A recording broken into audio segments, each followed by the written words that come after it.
Hello everyone, welcome back to the channel. This video is going to cover the Eibach Spring installation on the rear shock of my Tuareg 660 known as Snakebite.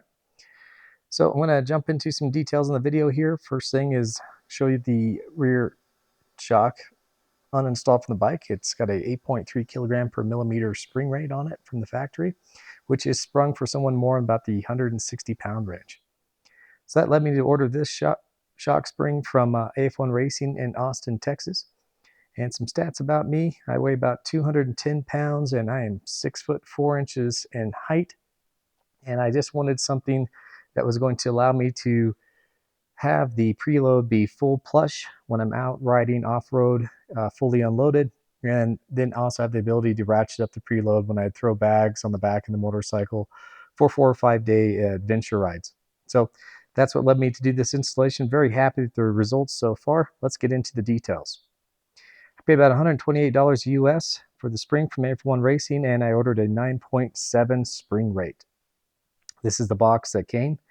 Notice how that number translates over to 9.7 kilograms per millimeter, which is appropriate.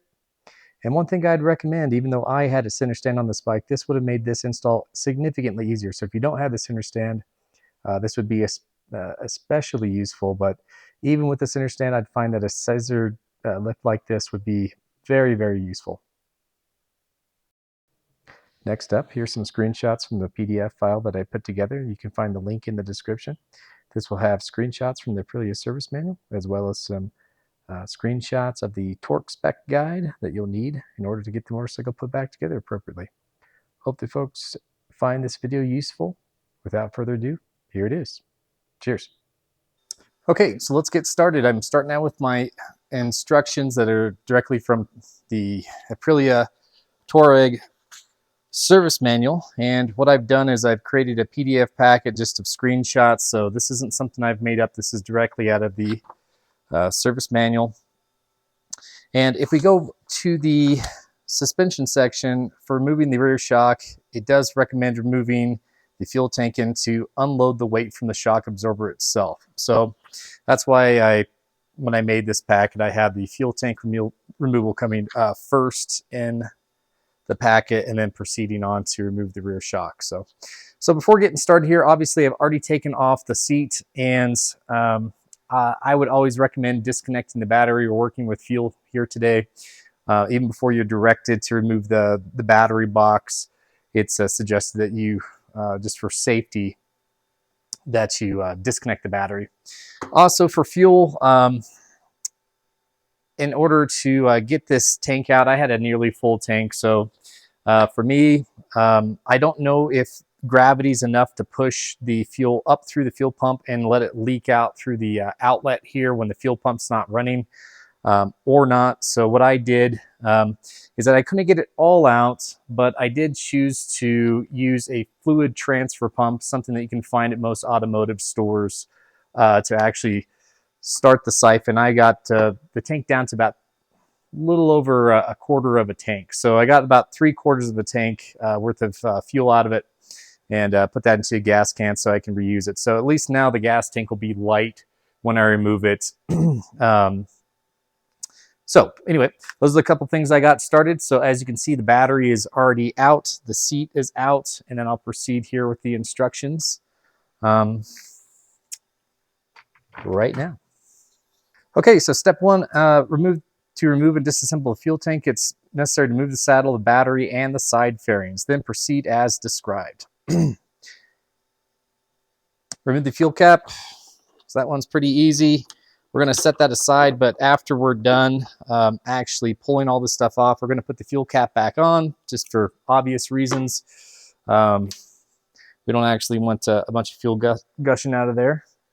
So that's done, and then we've got 3 screws that are around the airbox lid cover that are around this gas cap. And in order to not accidentally drop one of those screws or some kind of tool inside of the filler neck, I'm going to go ahead and put a clean rag inside that just to prevent that from happening. Then I've got 3 T20 Torx bit screws here near the filler neck.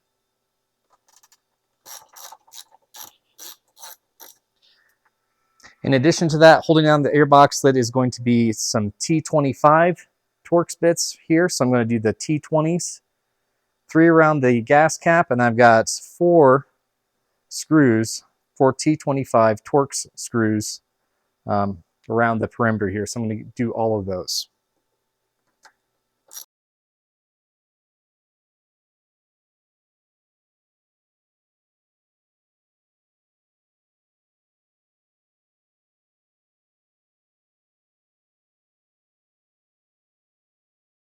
I'm going to go ahead and take my rag out, and I can go ahead and extract the airbox lid off the top of the motorcycle and store that.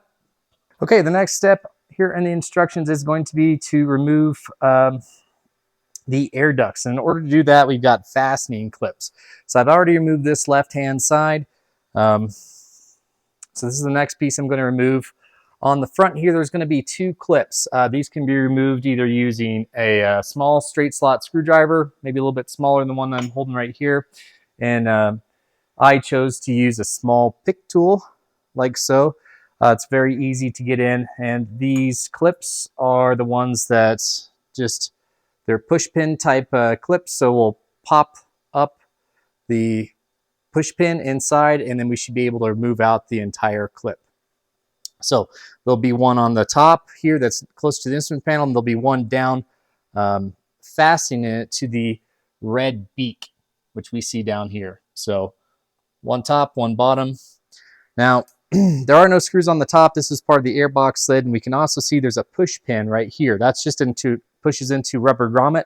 So once the 2 clips are released from the front, you should be able to very gently pry this out from the push pin for the rubber grommet on the side of the trim here, and these should be removable.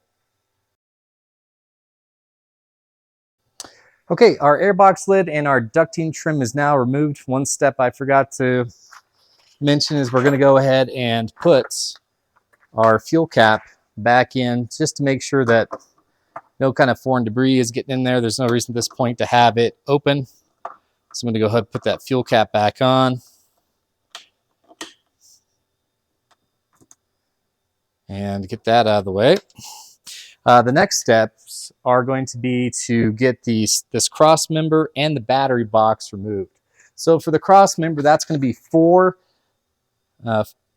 4mm Allen head screws. So 2 on this side and 2 on this side. Then we're going to move to the battery box. Down in the bottom of the battery box is going to be 2 5mm Allen head screws. And then there's going to be 2 Phillips head or 4-bladed screwdriver screws here towards the back. So 2 and 2. So I'm going to go ahead and do all those as one step. Also, you're going to have to disconnect this OBD2 connector. It's just you want to call it a holder or a rest for it when it's not in use. So it mounts there to the battery box. So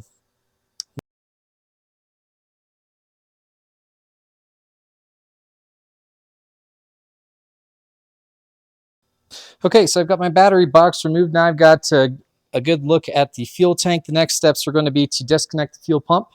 There's an electric pigtail going in here. So the first step is going to be to disconnect the electrical connector, which is just to lift up on this clip. Then just ease out that connector. Step after that's going to be to remove the safety clip for the fuel pump connection. So this just slides out.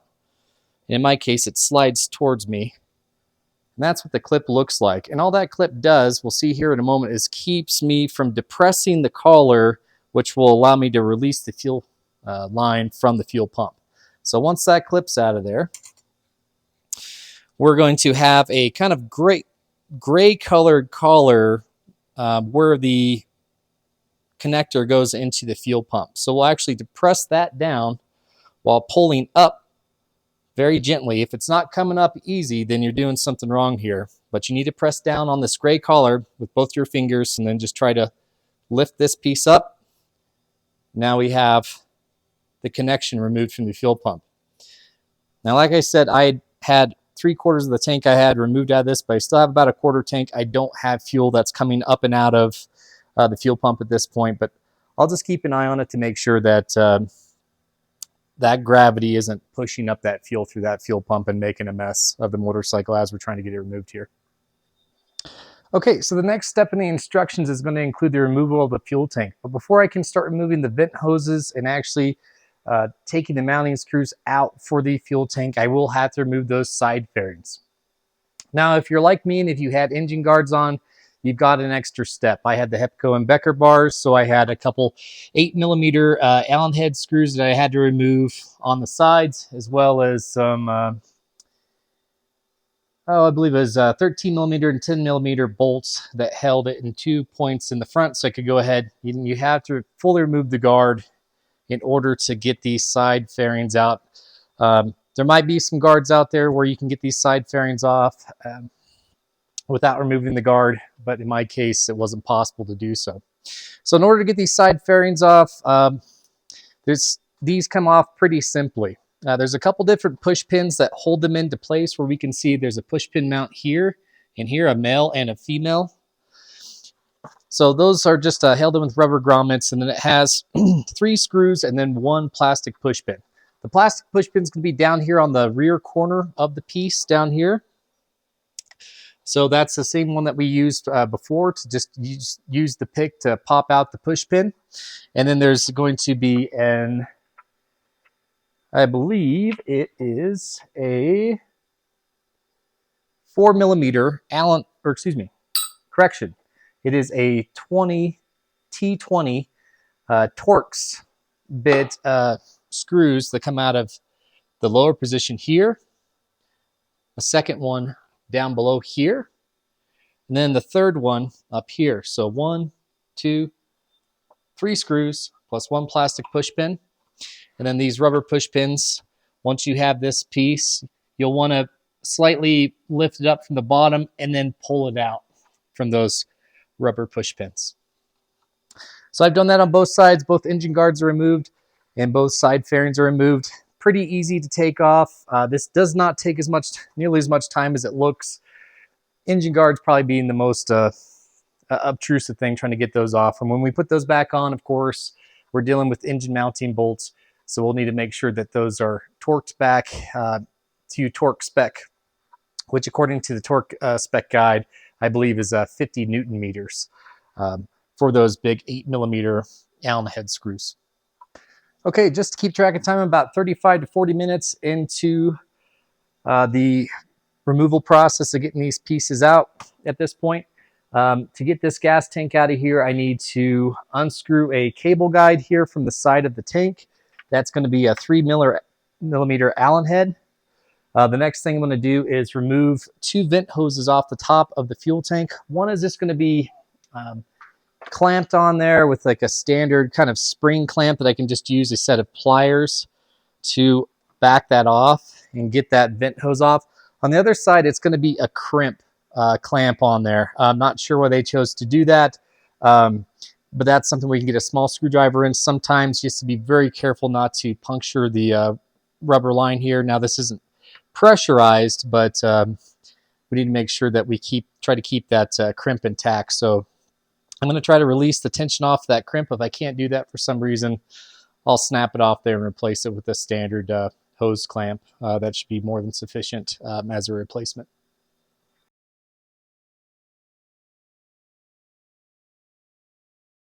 Okay, vents are disconnected and the clip for the rear fuel line is disconnected. Now on both sides on the front of the motorcycle, right here, there's going to be a mount point on each side for the motorcycle. This is a 5mm Allen head screw.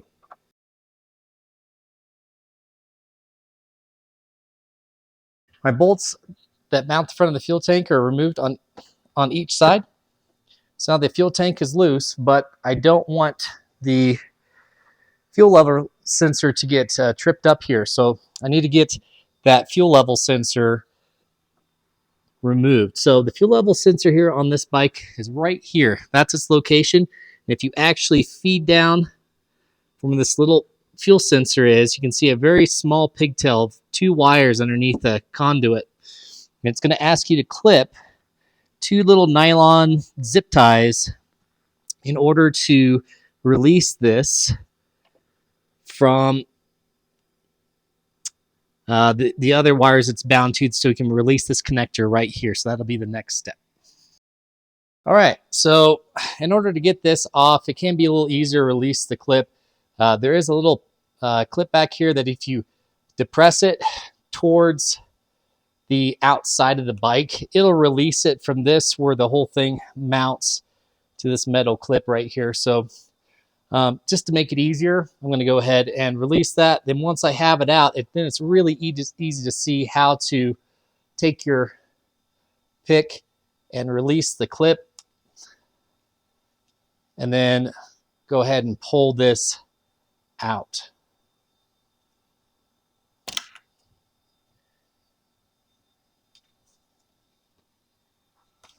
My fuel level sensor pigtail has been released from below. Just one more check to make sure all my wires are nice and clear of the gas tank, my fuel line, my pigtail for the fuel pump. All bolts have been removed. Now it's time to pick up the entire gas tank and remove it.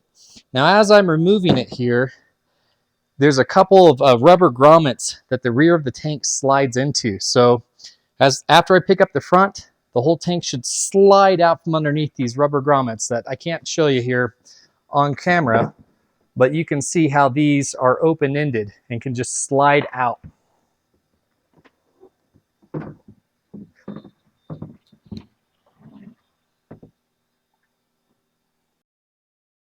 So I'm about 50 minutes into my project right now. I've gotten everything removed, which looks a bit more intrusive than maybe some of you originally thought, but it actually this goes pretty fast. These pieces come off really fast and fairly easy, especially if you have the correct tools. Make sure that you have picks. Make sure that you're using the right type of Allen head and Torx bit that you can connect to a 1/4-inch drive ratchet with extensions. All these tools will just make your life much, much easier. So one of the reasons that I'm able to move through this quickly is because I have the correct tools. So now I've got a nice, clear, open look at my rear shock down here. So as we can see here on the front of the motorcycle, I have just a small car jack. I'm basically going to use that to apply pressure on the bottom of the tire, or somewhere on the bottom of the swing arm, in order to release a little bit of pressure. So what I've already done is I've come through here and I have loosened these bolts just a little bit on the top and the bottom, and I've applied a little bit of pressure with the jack in order to release any kind of tension off the bolts so that the bolts will slide out fairly easy. So I can play with that tension on the jack up and down to get it just right so the bolts want to come out. That way I don't have to necessarily sit there and spin the bolts all the way out because the rear shock is dragging it's dragging through the mount. It's just creating tension all the way through the bolt. So for the top of the shock, that's going to be a 15mm socket. And on the bottom of the shock, that's going to need about a 13mm wrench. So 13mm in wrench, and then a 15mm socket on the top, and then with a matching wrench to go ahead and get these loosened up.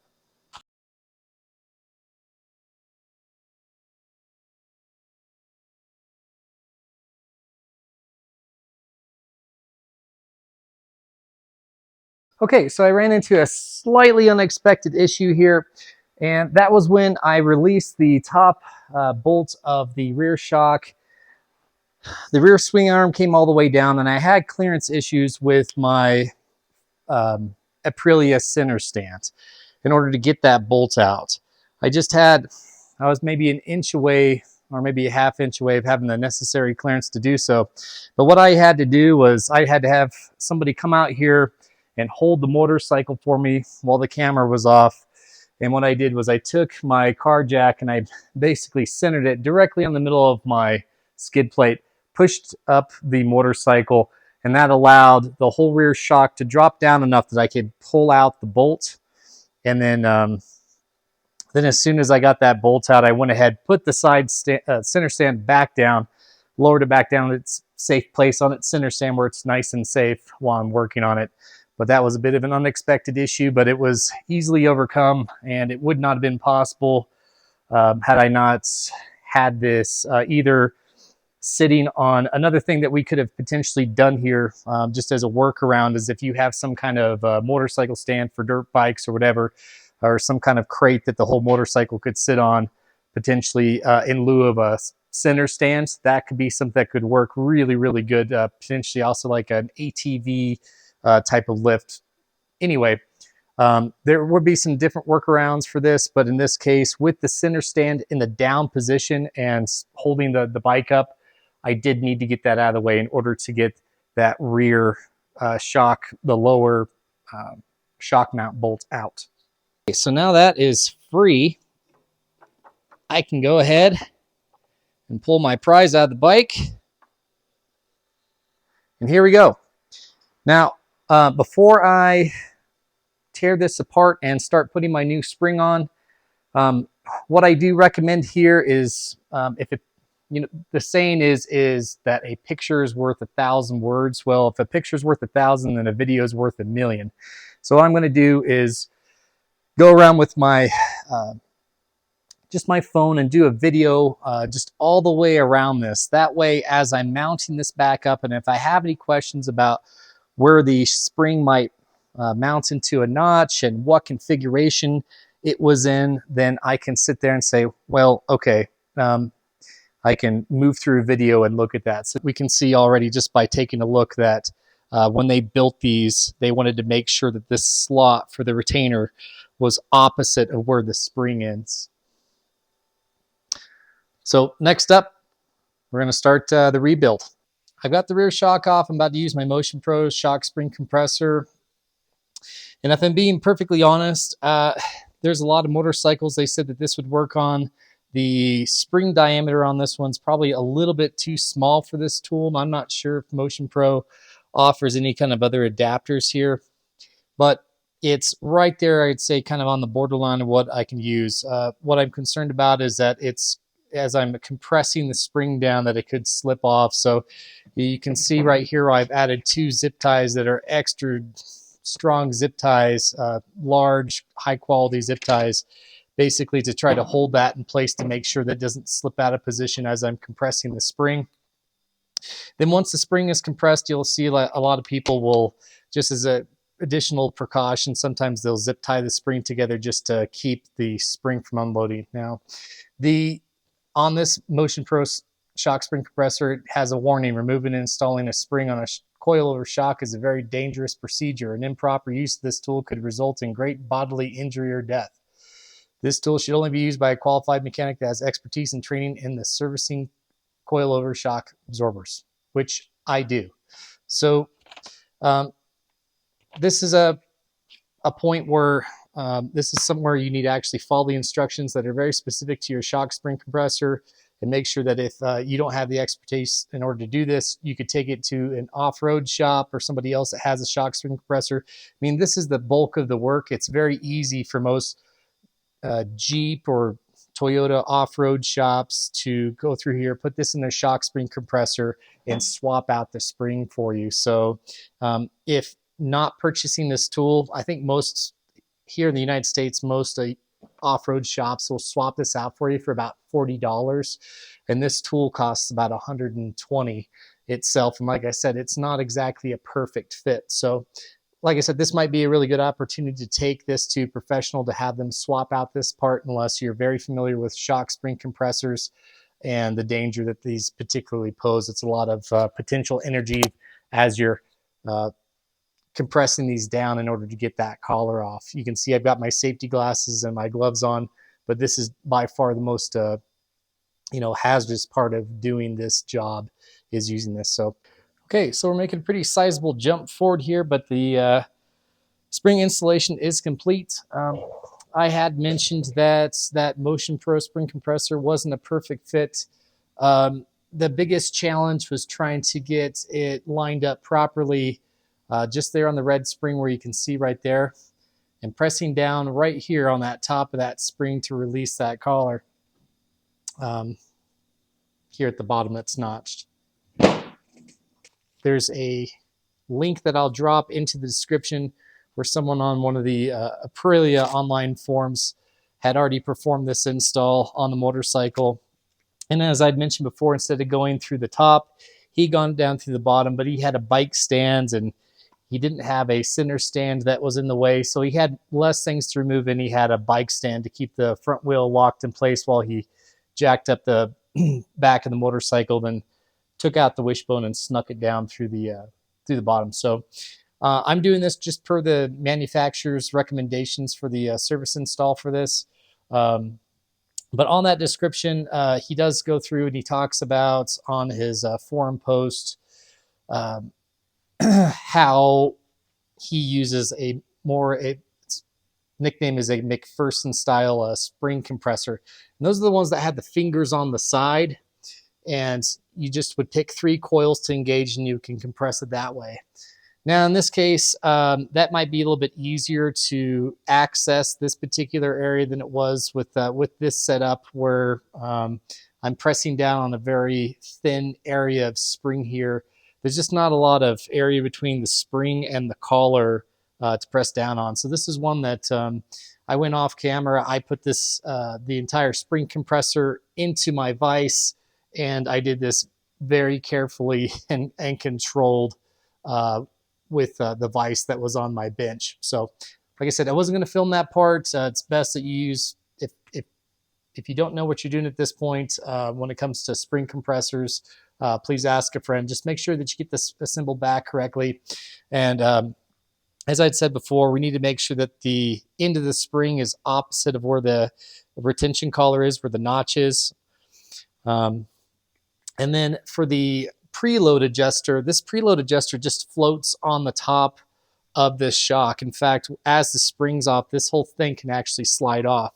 But you'll notice that on the top of the spring, there is a flat portion here which mounts against the spring. There is a little bit of wiggle room back and forth there, but just try to square it up where it's milled out here against the flat part of that shock body. So these should be matching.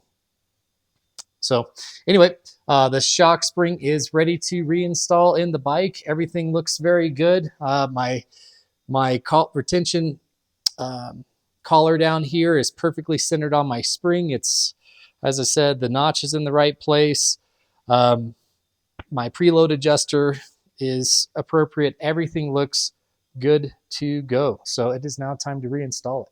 All right, guys, while I was in here, just before I'm putting back together the motorcycle, if you happen to also be installing the kickstand bypass switch, you'll see that I have both ends of the pigtail here, and I have, see where it's looped over right there with the wires? That's the bypass that I just put on top of there. So these 2 pigtails were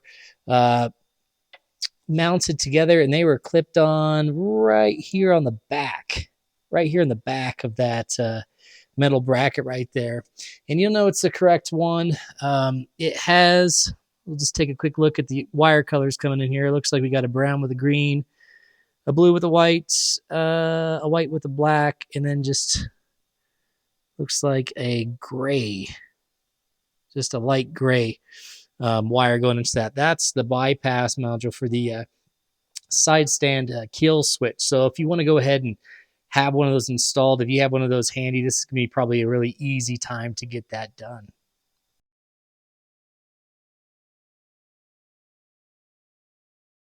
Okay, so for the reassembly, it's just reversing the steps that we've already done. So we just need to make sure that every thing we took out goes back in at the right torque spec. I've included the torque specs on the instructions that I have here. So for the top and the bottom mounting bolts, it's 50 Newton meters, which is approximately 37 foot-pounds of torque that need to be put on the top and the lower shock mount bolt.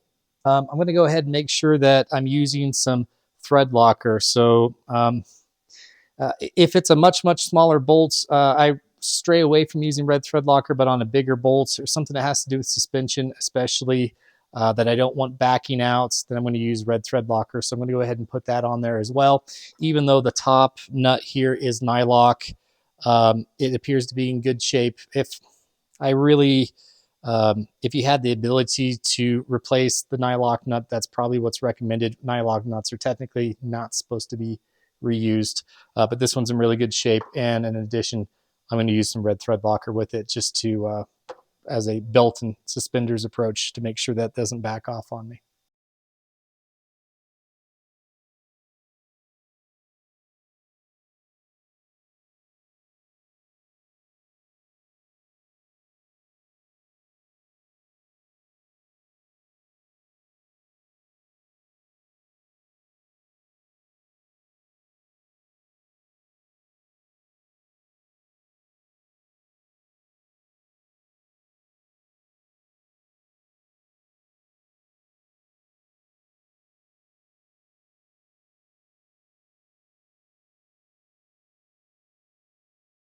All right, so I'm already reversing the procedure, and I do have one tip along the way, and that is to have your jack handy while you're doing this.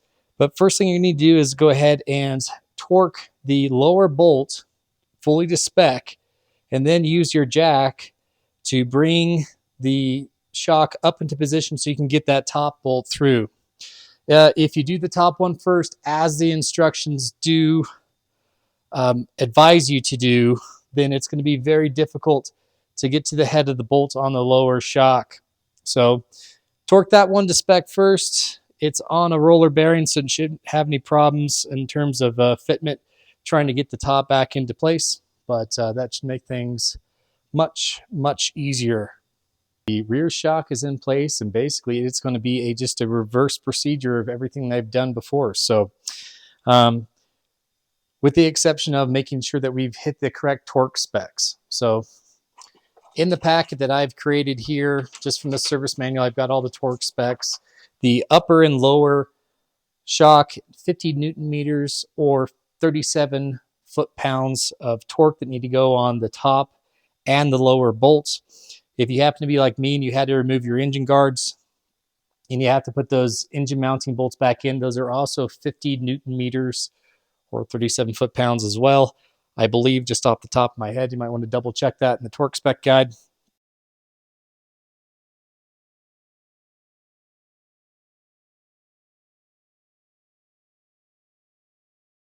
All right, so I just reinstalled the tank. To reinstall the tank, dip it down underneath the bars, forward first with the bars mostly straight, then get the back down, slide it in under the rubber grommets, and then line it up, get your bolts in here, and then you can start putting back together the things that were attached to the tank, like the fuel pump, the retainer clip, the pigtail, this retainer clip that's here on the side of the gas tank, and then these two vents. Now, before you did this, if you didn't have everything in position, then all of your little clips for your hoses probably slid down. So make sure that you get those clips up and in position and ready to go. Now, this pinch clamp over here, I was able to reuse it. I basically used a screwdriver to pry it apart, and then I could basically use this pair of crimpers. Well, these are actually cutters to actually pull it back into place. It's hard to explain, but this actually was fully reusable for me because I'm pretty good with this type of stuff. So mount in the front, it's slid under in the back. I've got one sensor left to do here, which is that fuel level sensor, if you recall. So I'll get this hooked back up. And then once this is hooked back up, I can go ahead and proceed with putting on the side panels.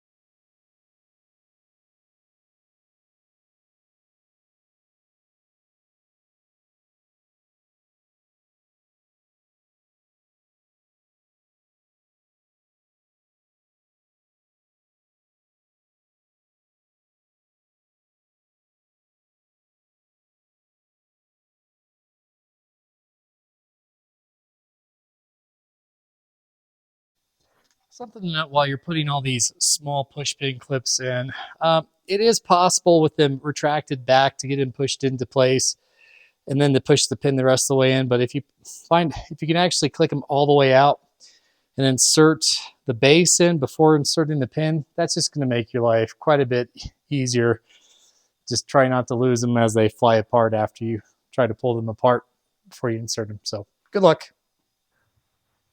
All my ducting work, all my trim is basically back into place. And make sure you put a rag into that when you go to put your screws back in here. So take the gas cap out, put a rag in it, put your screws in, and then put the gas cap back on as soon as practical so you don't accidentally drop anything down to that filler neck. These are those black screws with a little bit of a shoulder.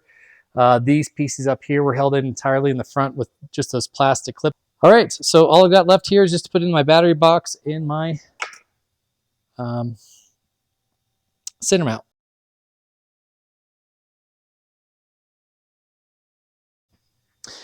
All right, so I'm just putting in this battery box next. These bolts that bolt down the battery box are actually what serve to hold down the rear of the gas tank as well. So, and as I'm going along here, you might notice I'm using some of this blue Loctite along the way for my smaller bolts that I don't want to back off. That's just a general thing. I don't like bolts backing off unintentionally, so I'm a big proponent of using not tons of thread locker, but some thread locker as you're reassembling the bike.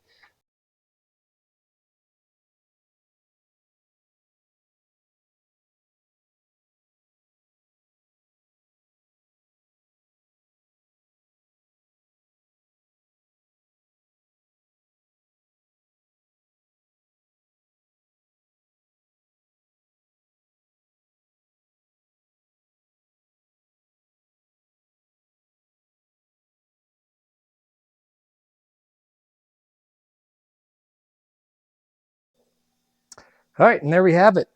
Total time on the project was about 3 hours and 8 minutes. And that includes me having to fumble around with video type stuff. So something you guys could potentially do a lot faster once you know you've got the right tools and you've got the right instructions to do so. So overall, not too terribly hard of a project. If you are one of those people that has the same exact engine guard, skid plate, etc. as me, please remember that the bolts going in here are very dependent upon the side of the bike. So make sure you don't get the bolts from the left side to the right side mixed up. They'll take you a second to figure out what's what. So there's bolt spacers. They're all different lengths to make it match up on this motorcycle. So anyway, time to go out and ride the motorcycle and put the gas back in it and see how it rides now. Please feel free to drop any questions into the comments section. I'm going to be dropping in a link for this compiled PDF, which is the service manual instructions, along with torque specs. That should be in the link or in the comments. So look at between one of those two, and I should have those posted for you. And then I'll also post that link that I was talking about for the Aprilia form for the people that want to try to attempt to do the spring, the rear shock removal down to the bottom of the motorcycle and save having to do it to the top. But as you can see, this is the way that Aprilia recommends that it be done. It is not that intrusive. I had to, all in all, replace 2 zip ties over here on the fuel level sensor pigtail, but otherwise I was able to reuse the clip for the vent, the clamp for the vent over here, and everything went back together very, very smoothly, and no scratches, nothing else like that. Very, very, very easy. So anyway, hope that you folks enjoyed the video. Cheers from Colorado.